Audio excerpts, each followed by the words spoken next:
Have you ever asked yourself, why does traditional Medicare not cover dental benefits? Well, if you have asked that question, trust me, you're not alone. This is a debate that's been going on for decades, right? When people say that dentists don't want Medicare because they're greedy, that's not only a lazy way to put it, it's incredibly wrong, right? So today I'm going to take some time. We're going to walk through some actual language from CMS and what's called the ADA. That's the American Dental Association. Show you where the conflict lives and why traditional Medicare has never had dental coverage since inception, and explain why dentistry and Medicare have been talking points for the past several decades. Anyways, so this is Ansall, probably about a 5 or 6 Medicare minute. Let's get right into it. So let's start with the Medicare side of things first, and then we'll swap over into really where the ADA is coming from, right? So original Medicare is governed obviously by the federal government. That's where we're getting CMS, and they follow federal statutes. There's something called the Social Security Act that explicitly excludes routine dental care from traditional Medicare's benefits or traditional Medicare's coverage. I mean, CMS literally says Medicare does not pay for services connected to the care, treatment, filling, removal, or replacement of teeth. And it's not like a preference that you could have it or you can't have it. No, the Social Security Act actually forbids it. It's law. Medicare was designed in 1965 to cover several things, right? So hospital care, physician services, and medically necessary treatment for the member. Routine dentistry was intentionally excluded from that. So if you hear someone say, because people get frustrated with this, why doesn't dentists just take Medicare? Well, the answer is there is no Medicare dental program that a dentist can actually participate in or take, at least not currently. Now, here's the problem that trips people up, right?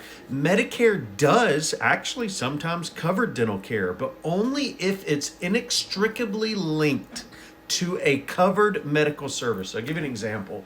So Medicare would pay for dental care if there's a dental extraction before radiation or chemotherapy. They would pay for an oral exam if it's tied directly to organ transplant or like jaw reconstruction if you had some kind of traumatic event, right? Then yeah, Medicare would come in and foot the bill. CMS clarifies this. In fact, in one of their more recent guidances, if you want to look it up online, notice the keyword linked, right? Medicare is not paying for the teeth. It's paying for the medical outcome, and the teeth just happen to be a part of it. Now, I couldn't find anywhere where dentists had asked for some kind of carve out, right? Where they could have Medicare fee schedules or reimbursement rates that they could opt into. But the ADA does have a lot to say about this, or at least their position on Medicare. So the ADA, once again, this is the American Dental Association, has said in writing that if Medicare dental coverage is expanded, it should be done through a separate program. They've asked not to be folded into the traditional Medicare Part A and Part B benefits. That's a direct quote from a letter the ADA sent to Congress. Now, why is that? Why are they saying they don't want to be a part of traditional Medicare, but would rather be something added extra?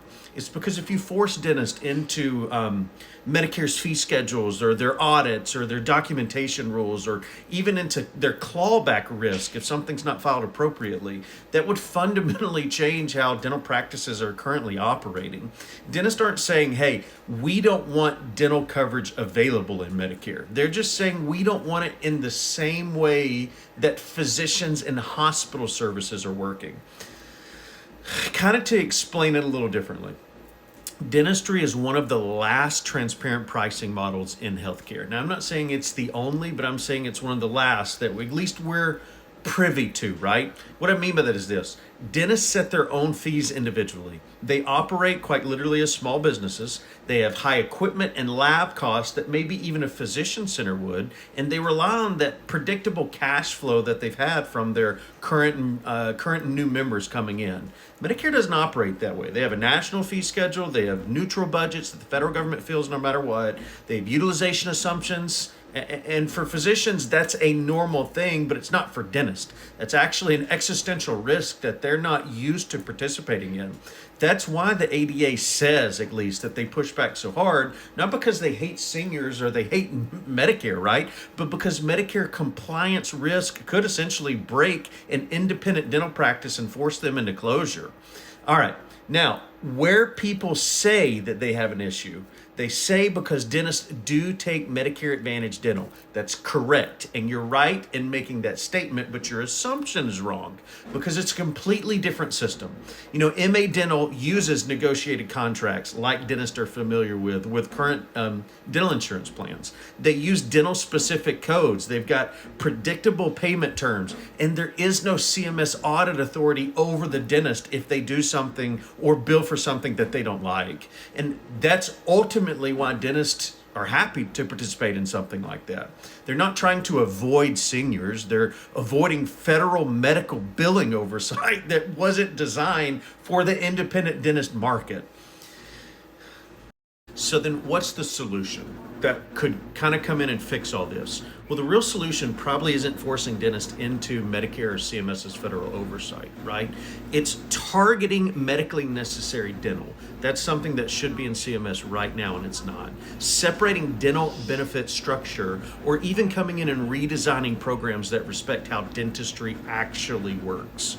If we could start there, that would be a great base in building on what Medicare's greatness even is. Until then, yelling, hey, make all dentists take Medicare feels good, but it doesn't.